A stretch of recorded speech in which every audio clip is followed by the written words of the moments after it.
একদিন আমি খুব অসুস্থ হয়ে পড়ি। তারপর আমার ছোট চাচা এসে বলল, আনিকা মা, তোরা যেই ঘরে একা থাকার দরকার নাই, তুই আমার ঘরে আয়, তোর চাচির সঙ্গে থাকবি।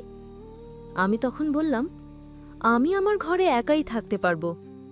চাচা বলল, তোর শরীর খুব অসুস্থ, কিছু হলে তোর চাচি তোর সেবা যত্ন করতে পারবে, আর সেই জন্যই বলছি। তারপর আমি চাচার কথায় ছোট চাচার ঘরে গেলাম। তারপর দেখলাম চাচি তো ঘরে নাই। তাহলে চাচা আমাকে মিথ্যা বলল কেন? বন্ধুরা, মূল গল্পটি শুরু করার আগে তোমাদের একটা কথা বলতে চাই। তোমরা যারা এখনও আমার এই চ্যানেলটি সাবস্ক্রাইব করনি, তারা দ্রুত আমার চ্যানেলটি সাবস্ক্রাইব করে পাশে থাকবা। তো চলো বন্ধুরা, এবার তোমাদের চাচার সেই গল্পটি শোনাই। আমার নাম আনিকা। আমাদের সংসারটা খুব ভালোভাবে চলছিল। আমার বাবা একটি পোস্ট অফিসে চাকরি করতেন। আমার পরিবারে শুধু আমি একাই ছিলাম। আমার কোনো ভাই বোন নেই। আমার মা বাবা ছিল আর আমি। আমাদের পরিবারের সদস্য সংখ্যা ছিল ৩ জন।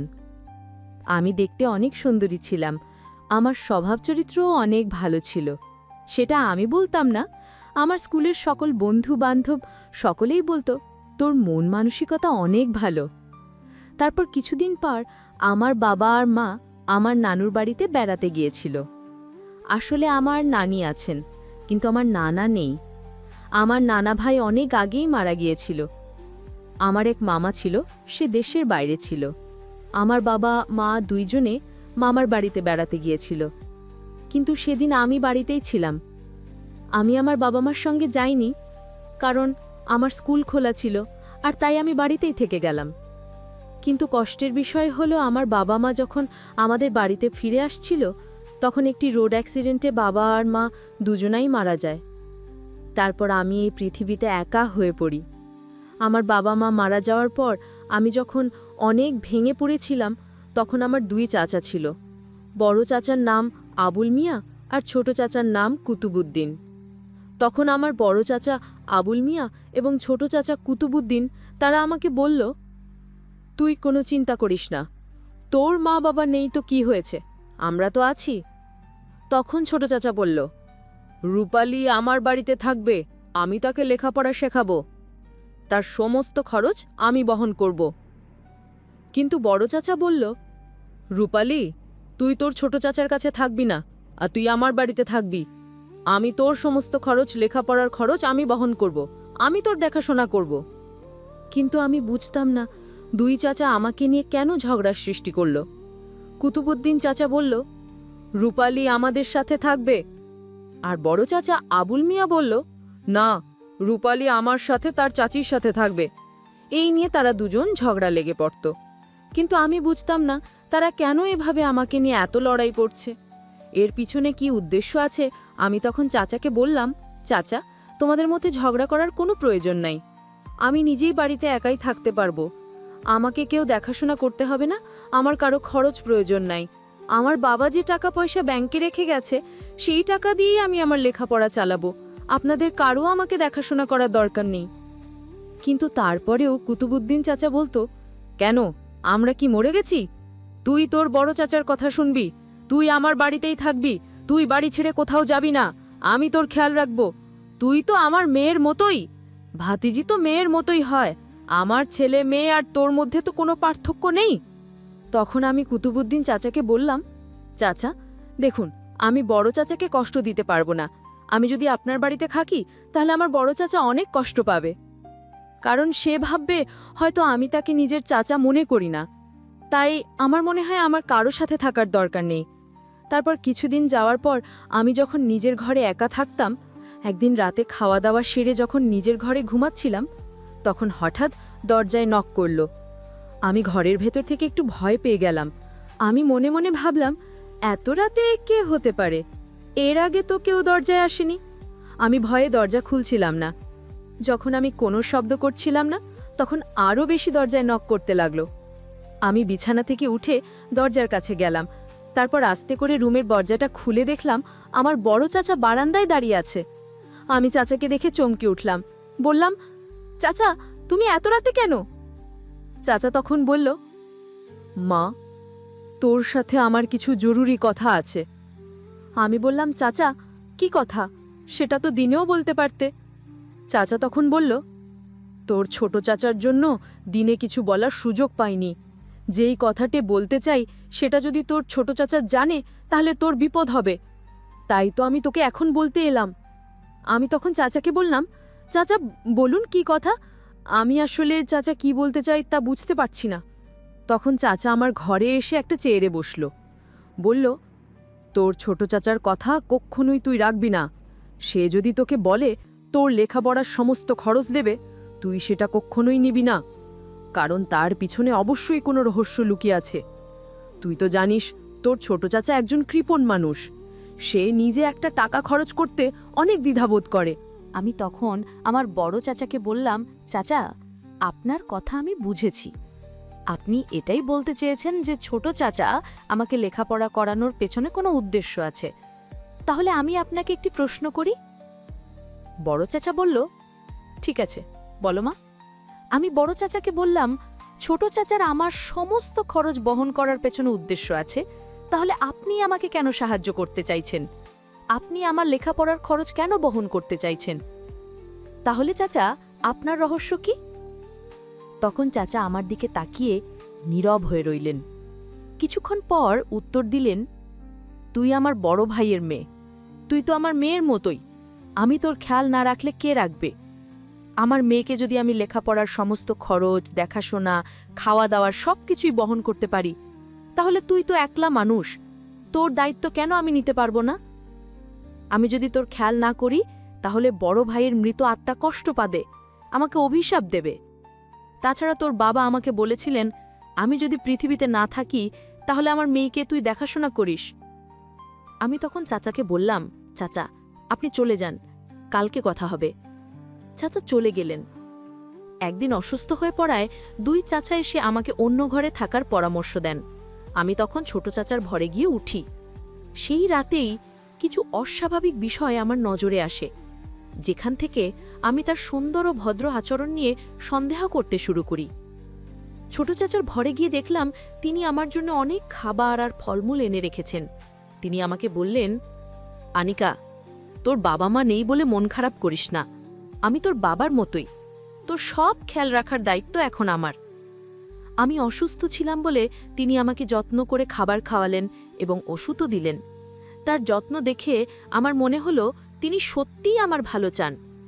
কিন্তু রাতে যখন আমি ঘুমাতে যাচ্ছিলাম তখন ছোট চাচা এসে বললেন, তুই অসুস্থ, তাই কোনো অসুবিধে হলে যেন সাহায্য করতে পারি সেজন্য আমি পাশের ঘরেই থাকব, তোর সমস্যা হলে আমাকে ডাকিস। সেই রাতে আমার আর ঘুম হলো না, কারণ আমি চিন্তায় ছিলাম কেন আমার চাচা আমার প্রতি এতটা খেয়াল রাখছেন। পরদিন সকালে ঘুম থেকে উঠে আমি দ্রুত আমার নিজের ঘরে ফিরে এলাম।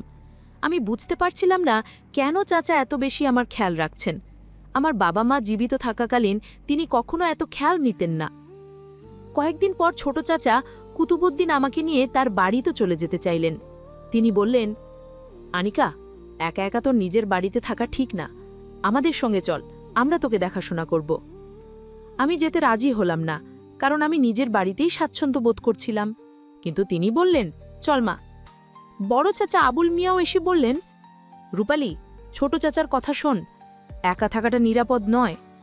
আমি দুজনকেই অনুরোধ করলাম, তোমরা আমাকে কেন বুঝতে চাইছ না? আমি একা থাকতে চাই। কিন্তু তারা কেউই আমার কথা শুনলেন না। শেষ পর্যন্ত আমি ছোট চাচার বাড়িতে যেতে বাধ্য হলাম। ছোট চাচার বাড়িতে গিয়ে আমার জীবন আরও কঠিন হয়ে পড়ল। সেখানে আমাকে বাড়ির সমস্ত কাজকর্ম করতে হতো, আমাকে রান্না করতে হতো, ঘর পরিষ্কার করতে হতো, এমনকি তার ছেলে মেয়েদেরও দেখাশোনা করতে হতো। লেখাপড়ার জন্য সময় পেতাম না। আমি বুঝতে পারছিলাম আমি তাদের জন্য একজন কাজের মানুষে পরিণত হয়েছি। আমার মনে হলো তারা আমাকে নিজের মেয়ের মতো দেখাশোনা করার কথা বললেও আসলে তাদের উদ্দেশ্য অন্য কিছু। আমার মন ভেঙে গেল। আমি বুঝলাম আমার বাবা মায়ের মৃত্যুর পর আমি সত্যিই একা হয়ে গেছি। আমার মনে হলো আমার কোনো আশ্রয় নেই। আমি সিদ্ধান্ত নিলাম এভাবে আর চলা যাবে না। আমাকে নিজের পথ নিজেকেই তৈরি করতে হবে। আমার বাবার রেখে যাওয়ার টাকা আমার লেখাপড়ার জন্য ছিল, আর তা আমাকেই ব্যবহার করতে হবে। আমি চুপচাপ নিজের ভবিষ্যৎ নিয়ে পরিকল্পনা করতে শুরু করলাম। আমি জানতাম আমাকে খুব সাবধানে চলতে হবে, কারণ আমি এখন একা। এক রাতে যখন সবাই ঘুমোচ্ছিল, আমি চুপি চুপি আমার বাবার ব্যাংকের কাগজপত্র খুঁজে বের করলাম। আমি দেখলাম একটি নির্দিষ্ট অঙ্কের টাকা আমার নামে ফিক্সড ডিপোজিট করা আছে এবং এর নমিনি আমি নিজেই। আমার চাচার আমার টাকা হস্তান্তরের কোনো অধিকার নেই। এটা জানার পর আমার মনে এক নতুন শক্তি ফিরে এলো। আমি চাচাকে বললাম এবং তাকে বোঝাতে চেষ্টা করলাম যে আমি কারো বোঝা হতে চাই না এবং আমি আমার নিজের পথ নিজেই তৈরি করতে চাই। আমি বললাম, আপনারা আমাকে আর কোনো সাহায্য করতে হবে না, আমি নিজের দায়িত্ব নিজেই নেব। চাচা প্রথমে রেগে গেলেও পরে তিনি দেখলেন যে আমাকে আর কোনোভাবে প্রভাবিত করা যাবে না। এরপর আমি ছোট চাচার বাড়ি ছেড়ে আবার নিজের বাড়িতে ফিরে এলাম। আমি আমার বাবার রেখে যাওয়া টাকা দিয়ে একজন গৃহশিক্ষক রাখলাম এবং কঠোর পরিশ্রম করে লেখাপড়া করতে লাগলাম। আমি নিজের পায়ে দাঁড়ানোর প্রতিজ্ঞা করলাম যাতে আর কখনো কারো সাহায্যের ওপর নির্ভর করতে না হয়। কয়েকদিন পর আমার বড় চাচা আবুল মিয়া এলেন আমার কাছে। তিনি বললেন, আমি শুধু তোর ভালো চেয়েছিলাম। আমি তার কথা শুনে চুপ রইলাম। তিনি বললেন, যদি তোর কোনো সাহায্যের প্রয়োজন হয় তাহলে আমাকে জানাতে দ্বিধা করিস না। আমি তাকে ধন্যবাদ জানালাম এবং বললাম যে আমি এখন নিজের পথেই চলতে চাই। এই ঘটনার পর থেকে আমি আরও সতর্ক হলাম। মানুষের প্রতি বিশ্বাস স্থাপন করার আগে আমি বারবার চিন্তা করতাম। আমি আমার বাবার রেখে যাওয়া শিক্ষাকেই আঁকড়ে ধরলাম, স্বাবলম্বী হওয়া এবং আত্মবিশ্বাসী হওয়া। আমার বাবা মা আমাকে ভালোবাসার পাশাপাশি যে স্বাধীনতার শিক্ষা দিয়েছিলেন তা আমাকে জীবনে এগিয়ে যেতে সাহায্য করেছিল। আমি এখন জানি নিজের ওপর বিশ্বাস রাখলে এবং সঠিক সিদ্ধান্ত নিতে পারলে আমি যে কোনো প্রতিকূলতা পেরিয়ে যেতে পারব। আমার জীবনে চাচার অপ্রত্যাশিত উদ্দেশ্য জানার পর আমি নতুন করে জীবন সাজানোর সিদ্ধান্ত নিলাম। নিজের বাড়িতে ফিরে এসে আমি নিজেকে আরও বেশি পড়ালেখায় মনোনিবেশ করলাম। বাবার রেখে যাওয়া স্মৃতির সাথে আমার দিন কাটছিল। আমি সকাল সন্ধে পড়ালেখা আর ঘরের কাজ নিয়ে ব্যস্ত থাকতাম।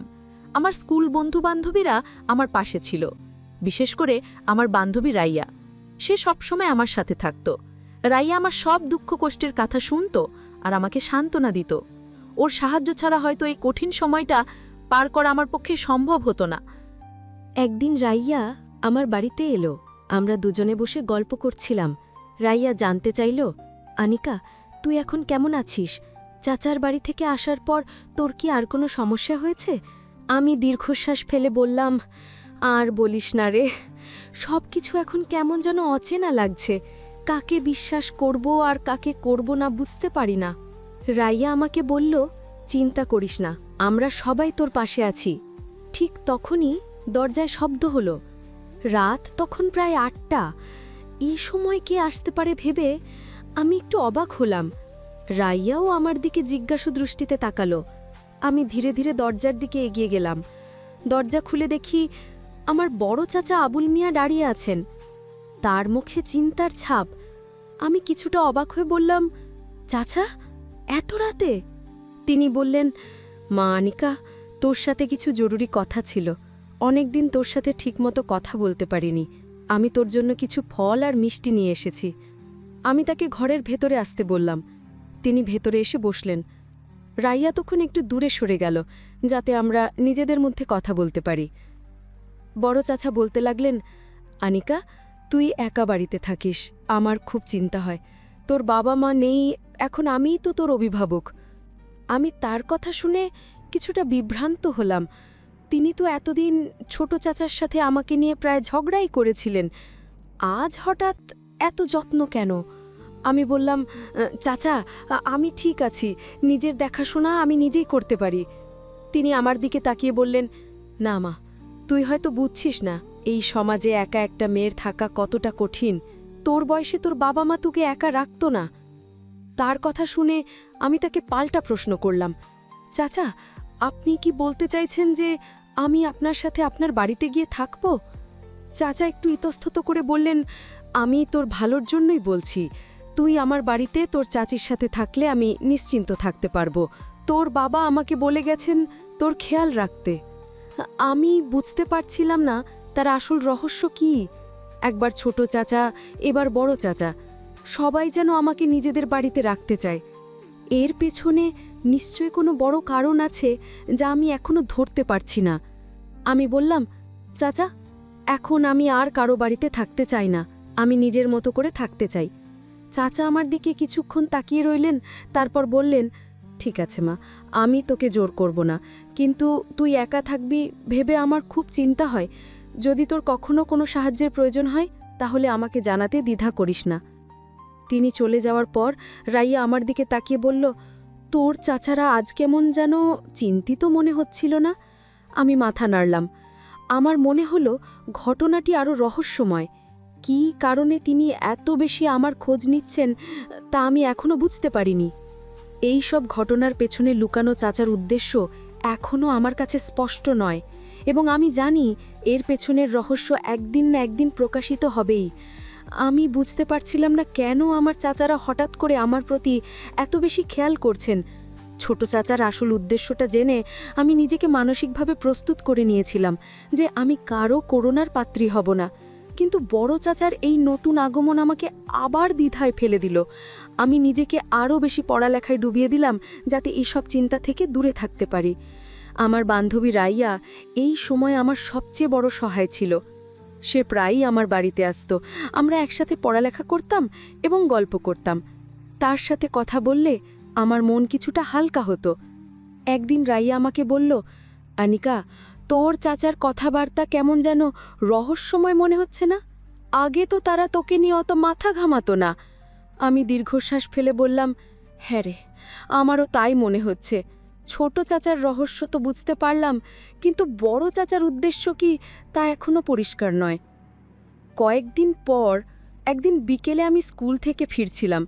পথে দেখি আমার ছোট চাচা কুতুবুদ্দিন আমার বাড়ির সামনে দাঁড়িয়ে আছেন। আমাকে দেখে তিনি হাসি মুখে বললেন, অ্যানিকা, কেমন আছিস? তোর খবর নিতে এলাম। আমি কিছুটা অবাক হলাম, কারণ তিনি আমার বাড়ি ছেড়ে আসার পর এই প্রথম এলেন। আমি বললাম, আমি ভালো আছি চাচা। তিনি বললেন, অ্যানিকা, আমি তোর সাথে কিছু কথা বলতে চাই। মা, তোকে আজ আমি সত্যি কথা বলবো। আসলে তোর বড় চাচা এবং আমি চেয়েছিলাম তোর বাবার রেখে যাওয়া সম্পদ এবং ব্যাংকে জমানো টাকা আমাদের হোক। আমরা চেয়েছিলাম যে যদি আমি তোর খেয়াল বা দেখাশোনা করি এবং স্কুলের খরচ সবকিছু আমি বহন করি, তাহলে ভেবেছিলাম হয়তো তোর বাবার রেখে যাওয়া সম্পদ, টাকা পয়সা এগুলো আমার হবে। তাই আমি লোভে পড়ে গিয়েছিলাম। আর তাই তো তোকে বারবার বলছিলাম যে তুই আমাদের সাথে থাক। আর তোর বড় চাচাও চেয়েছিল যে তুই তার বাড়িতে থাকিস। কিন্তু তুই একজন মেধাবী মেয়ে। তুই আগেই বুঝে গিয়েছিস যে আমাদের উদ্দেশ্য ছিল তোর বাবার রেখে যাওয়া সম্পত্তির ওপর আমাদের বুঝে গিয়েছিস। আসলে আমরা তোর বাবার সম্পত্তি পাওয়ার আশায় তোর দায়িত্ব নিতে চেয়েছিলাম। আমার ভুল হয়েছে মা। তোর বাবার সম্পত্তি, টাকা পয়সা আমার কোনো প্রয়োজন নাই। তুই আমাকে ক্ষমা করে দিস। তারপর পেছনে দেখলাম বড় চাচা এসে হাজির হলেন। বড় চাচা বললেন, তোর ছোট চাচা যা বলেছে সব ঠিক, তুই আমাদের ক্ষমা করে দে। আসলে আমরা চেয়েছিলাম যে তোর বাবার সম্পত্তি এবং ব্যাংকে রেখে যাওয়া টাকাগুলো আমাদের হোক। যদি আমরা তোর লেখাপড়া এবং সমস্ত খরচ বহন করি, তাহলে একদিন আমরা এই সম্পত্তির মালিক হব। কিন্তু এটা আমাদের ভুল ধারণা। তাদের দিকে তাকিয়ে আমি হাসলাম। আমি জানতাম তাদের উদ্দেশ্য যাই হোক না কেন, আমি তাদের কোনো ফাঁদে পড়িনি। আমার বাবা মায়ের শিক্ষা আর আমার নিজের দৃঢ়তা আমাকে সঠিক পথ দেখিয়েছিল। আজকের গল্পটি একটি পারিবারিক গল্প ছিল। সেই গল্পটি থেকে অনেক কিছুই শেখা যায়। গল্পটি থেকে কি বুঝলেন তা অবশ্যই কমেন্ট করে জানাতে ভুলবেন না।